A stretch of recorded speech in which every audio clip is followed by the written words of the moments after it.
Have you ever stood by a river, listening to the way it moves, not rushing, not hesitating, simply going-ish? There is something profoundly honest about it. The river doesn't know where it's going, and yet, somehow, it always gets there. You see, we human beings spend so much of our time trying to direct the current of our own lives, as if we were the captain of a ship sailing against an invisible tide. We plot, we plan, we scheme. We believe that unless we are in control, everything will fall apart. And yet, the more we struggle to steer, the more life seems to resist us. The river does not ask where it's going because it doesn't need to know. It flows downhill, through valleys, around rocks, sometimes slow, sometimes furious, but always with a kind of effortless intelligence. Its course is not something it decides. It's CC. It's CC. Its course. Now, isn't it strange that we, who are part of this very same universe, should imagine that we stand apart from it, that life is something happening towards us rather than something we? We think of ourselves as strangers in this world, as if we were dropped into it with a map we must decipher. But you didn't come into this world, you came out of it, just as a leaf grows out of a tree or a wave rises from the ocean. You are not a visitor here. You are an expression of the same flowing reality that moves the river, that stirs the wind, that burns in the stars. So when you ask, "Where am I going?" life replies, "You're already there." Life replies, "You're already there." When we start to think that we must make life happen rather than lets it happen, we create an image of ourselves, an ego, a controller, a doer, and we begin to live as if that image were real. And from that moment, everything becomes effort. We try to make ourselves happy. But you see, trying to let go is like trying to fall asleep by sheer willpower. The more you force it, the more impossible it becomes. The river flows because it has no mind to resist its path. It doesn't say, "I must get to the sea before sunset," or "I shouldn't go this way, there are rocks there."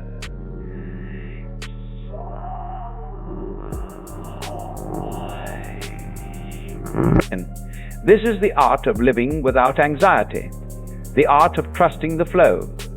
It doesn't mean you sit around doing nothing, of course not. The river moves, and so do you. But the movement is spontaneous.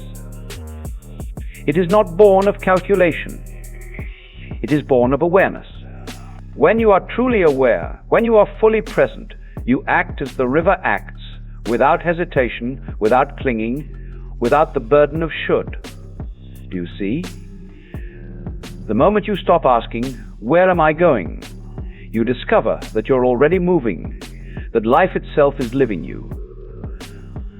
But the ego doesn't like that. It whispers, "If I don't decide." Can you find it? Can you grasp it? Close your eyes for a moment and look, not with thought, but with attention. Where is this I that is supposed to be steering the ship? Is it your body, your name, your memories? All these things change. They come and go, like waves on the surface of the sea. The truth is, the I you imagine yourself to be is merely a thought about control, a thought about direction, a thought about being separate. When you see through that illusion, you begin to feel the current again. You realize that the river has always been carrying you through joy, through sorrow, through love and loss, and that every twist, every turn was part of its mysterious dance. And when you stop resisting, when you finally say yes to the flow of things, something remarkable happens. You begin to feel light. You begin to float. Because you were never meant to push the river. You were meant to move with it. When you move with the river, something subtle but profound awakens in you. You begin to feel that life is not a journey toward a distant destination, but a kind of music, and you are not marching to it, you are dancing in it. You see, a river doesn't flow toward the ocean as if the sea were its final reward. It is the flowing itself that is the fulfillment. The joy of being a river is to move moss, to curve, to tumble, to sing against the stones. But we have been trained, rather tragically, to think that life's value lies at its end, that we must arrive somewhere, that we must achieve something, prove something, become something. And in that constant striving to get there, we forget the texture of here. We are like someone listening to a beautiful symphony, but only waiting for the final note. So we rush, we hurry, we measure our worth by our speed. But the river laughs at all that. It knows no haste because it knows no finish line. Have you noticed that when a child plays, there is no purpose in it other than the playing itself? A child doesn't play to improve or to win. A child plays because playing is the nature of joy expressing itself. That is the spirit of the river. And that, my dear friends, is also your own original nature. Before it was buried under 1,000 shoulds and musts and what-ifs. The river is wise precisely because it does not try to be wise. It follows its nature without thought. But you and I, we've been told that to live well, we must know what we're doing, that we must have a plan, a purpose, a 5-year vision. And yet, life itself doesn't operate that way. Does a tree have a plan for its branches? Does a star set quarterly goals for how brightly it will shine? No. They unfold. They express.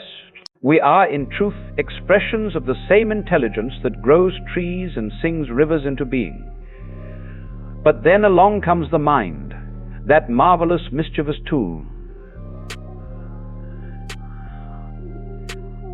And it whispers, you must decide where you're going. And so we spend our lives trying to direct what was never ours to control. Now, don't misunderstand me. I'm not saying you shouldn't make choices, or that life is a passive drift. The river is anything but passive. It's full of energy, full of motion, full of transformation. But what it does not have is anxiety. When it meets a rock, it doesn't stop to hold a meeting about it. It doesn't form a committee or make a spreadsheet to determine the optimal route around the stone. It simply flows around it, effortlessly, gracefully, without argument. And perhaps the secret of life lies right there, in the art of moving around our obstacles without resentment, without the need to fight the flow. For the moment, you resist the present. You become divided. You're no longer. Imagine someone floating down the river, thrashing and shouting, I must get there faster. I must not go this way. How exhausted they would be, and how blind to the beauty around them. Now imagine simply lying back, feeling the water carry you, seeing the sunlight break on the surface, hearing the rhythm of the current against your skin. That is peace. It is not a prize for the perfect plan. Peace is what remains when you stop pretending to be in charge.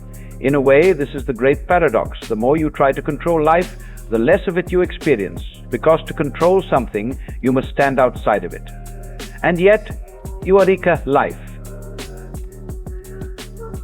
So when you let go of the illusion of control, you don't fall into chaos, you fall into harmony. You begin to feel that the river is not separate from you at all. The current that moves it is the same current that beats your heart, that breathes your lungs, that stirs your thoughts. You trace the movement, and when you see that, when you truly feel that, not the laughter of mockery, but the laughter of recognition, the laughter of the river itself, because you finally understand that all along there was never any need to ask where you were going. You see, when you truly realize that you've been home all along, something extraordinary happens. The frantic search for meaning, for direction, for security begins to soften. The tension you've carried for years that quiet ache of not yet starts to melt away like snow in the sun. And what takes its place is not indifference or apathy. It's a kind of deep, resonant trust. You begin to trust that life knows what it's doing, even when you don't. This is not the naive trust of blind faith, but the mature trust of direct experience. You've seen how the seasons turn without your permission, how the body heals from a wound without your command, how love arises, unplanned, from the simplest moments. It's the trust that comes from seeing that you belong to a rhythm much vaster than your own thoughts. Now, this can be frightening at first. To the ego, of course. Because the ego wants to know. It wants certainty. It wants to plot the course, to label the outcome, to hold the map. It thrives on the illusion of control. But imagine for a moment that life is a grand dance, infinitely intricate, infinitely subtle. And here we are, clinging to our little corner of the dance floor, insisting that we must lead. What a burden that is. What a terribly exhausting way to live. Because when you try to lead life, you're always slightly out of rhythm with it. You can't truly dance if you're too busy counting the steps. The river, on the other hand, doesn't count. It doesn't measure or plan. It simply moves with the music. That's what the ancient sages meant by Wu Wei. Effortless action, spontaneous flow. It's not idleness, but movement without friction. The kind of action that happens when you and the universe are no longer two separate things, bumping into each other, but one fluid expression of energy. And when you live this way, decisions begin to make themselves. Thoughts arise naturally. Actions unfold without inner conflict.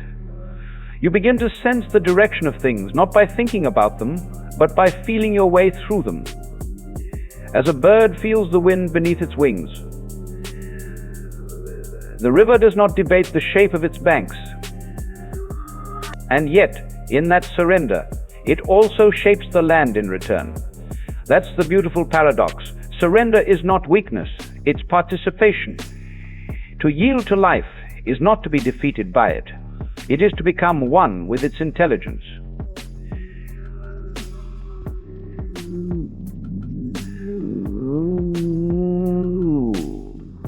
Think of a surfer riding a wave.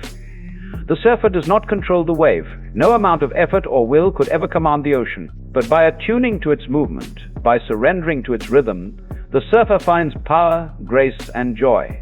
That's the essence of living in flow. And yet, most of us are like swimmers fighting the current, kicking, flailing, shouting, "I must get there! I must make it happen!"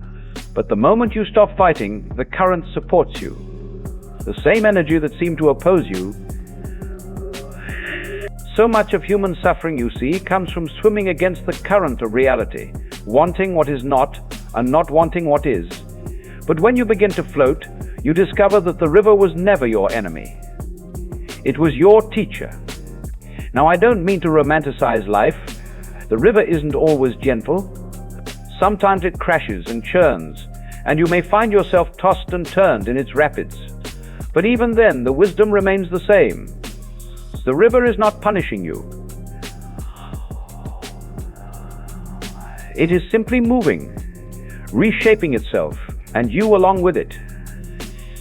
If you can learn to trust even the turbulence, even the chaos, you'll find that what once felt like destruction is actually transformation. Because after every storm, the river is clearer, freer, more alive. And so are you. You don't need to have the map. You garis the journey. You don't need to find the path. You garis the path. The river is never lost, because wherever it is, it belongs. And when you see that, not as an idea, but as a direct lived truth, the need to ask, "Where am I going?" dissolves entirely. You're not going anywhere. You're unfolding. Like water finding its way through stone, you're learning how to move by being moved. You see, when you stop trying to make life happen and begin to feel it happening through you, a profound quietness begins to emerge. Not the quiet of absence or emptiness, but the quiet of belonging. It's the stillness of a forest before dawn, the hush that precedes a great revelation. It's as if, for the first time, the river inside you and the river outside are flowing as one. Most of us spend our lives trying to swim faster, climb higher, become something more. But we forget that the purpose of the river is not to reach the sea as soon as possible. If it did, it would miss the entire song of its own existence. The eddies, the turns, the ripples, that's where the beauty lies. That's where the learning happens. The river is not in a hurry to finish its story because the story is the river. And in the same way, your life is not a straight line leading to a final achievement or a static idea of fulfillment. It's a movement, a rhythm, a great unfolding, and every twist, every pause, every unexpected detour is essential to its music. When we insist on certainty, we cut ourselves off from the flow. We become rigid, fearful, cautious, defensive. But life cannot be lived that way. It slips through the fingers of those who try to grasp it too tightly. Do you see now why the river doesn't ask where it's going? Because asking would imply that it isn't already there. The moment you believe you must reach somewhere else to be whole, you've forgotten the wholeness that is already breathing you, thinking you, being you. And that's the marvelous joke of it all, the great cosmic play. We are like actors who have forgotten that they are acting, taking the drama so seriously that we suffer through every scene. But the river knows it's playing.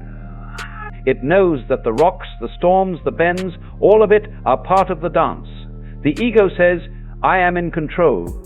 The river says, there is no controller, only flow. The ego says, I must find my way.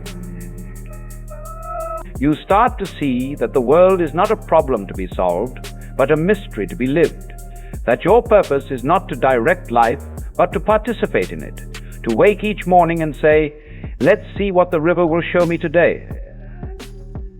And when sorrows come, as they inevitably will, you let them pass through you like dark waters, knowing that no storm lasts forever.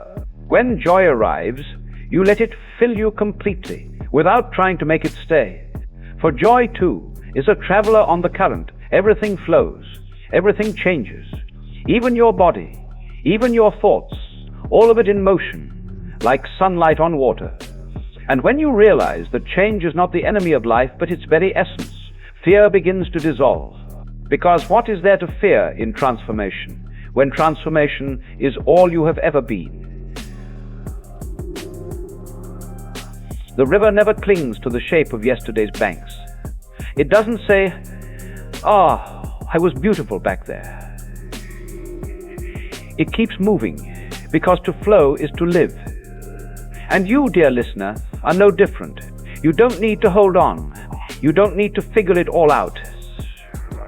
You only need to be present, awake, aware, and allow the current of existence to carry you exactly where you need to go, even if you do not know where that is. Because one day, perhaps without warning, you will look around and realize that there was never any separation at all. No river, no traveler, no destination. And in that moment, you will see what the river has known all along, that it was never going anywhere. It was always home. Pause. So let go of your need to ask. Stop measuring your life against the horizon. Stop doubting the movement that has carried stars into being. You are not a mistake in the flow. You are the flow itself. And when you surrender to that, not as an idea, but as a lived truth, the whole world begins to sing with you. The river does not ask where it's going, and neither do you. Because the question was never the point. The living, the flowing, always was.